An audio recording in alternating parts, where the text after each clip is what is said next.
জয়পুরহাটের পাঁচবিবি উপজেলার সালাইপুর বাজারে ঝুঁকিপূর্ণ ইউক্যালিপটাস গাছ কর্তন এবং রাস্তার দক্ষিণ পাশ দিয়ে যাওয়া পল্লী বিদ্যুৎ সমিতির ৩৩,০০০ ভোল্টেজের সঞ্চালন লাইন স্থানান্তরের দাবিতে মানববন্ধন অনুষ্ঠিত হয়েছে।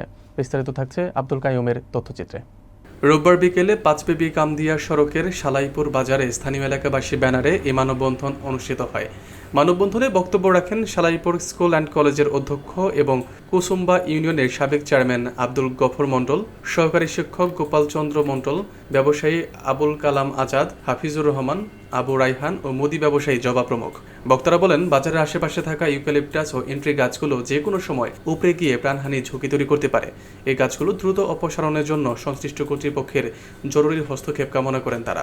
একই সঙ্গে বাজারের দক্ষিণ পাশে বিদ্যমান ৩৩,০০০ ভোল্টেজের বৈদ্যুতিক লাইন অন্যত্র সরিয়ে নেওয়ারও জোর দাবি জানান স্থানীয়রা। কোটি কোটি টাকার সম্পদ নষ্ট হয়েছে। এটা আমি চাইতেছি সরকার বিলম্বে এটা থেকে একটু দৃষ্টি আকর্ষণ করতেছি, তারা যেন দেখে আমাদের জন্য এই বিল্ডিংগুলো খোলা সহজ হয়। আর এই ঝুঁকিপূর্ণ যে গাছগুলো অনেক বয়স হয়ে গেছে, এই গাছগুলো কর্তন করে দিলে আমাদের বৈদ্যুতিক লাইনগুলো এখানে রাস্তার পাশে স্থানান্তর করা।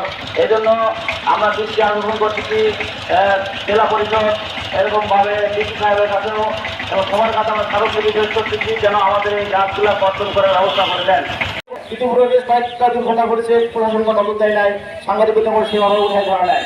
তাই আপনারা সকল বাজার ব্যবসায়িক বন্ধুগণ সকলে মিলে মানববন্ধন করতেছি যারা এটা অতি শীঘ্রই আমাদের এই সমস্যার সমাধান হয়। আজকে যারা সাংবাদিক বৃন্দ আছেন, বিষয়টি সরকারের কাছে উপস্থাপন করার জন্য আপনাদেরকে অনুরোধ করছি। এলাকা অনেক ব্যবসায়ী এই বিষয়ে আন্তরিক বৃষ্টির মধ্যে তারা কষ্ট করে মানববন্ধন করছে। মানুষ হাঁটতে পারে না, দুই সাইডে ড্রেন নির্মাণ করা খুবই জরুরি।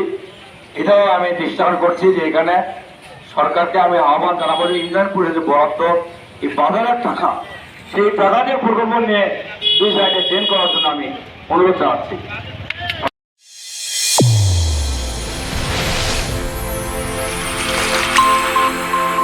চ্যানেল A1 হৃদয়ের স্পন্দন।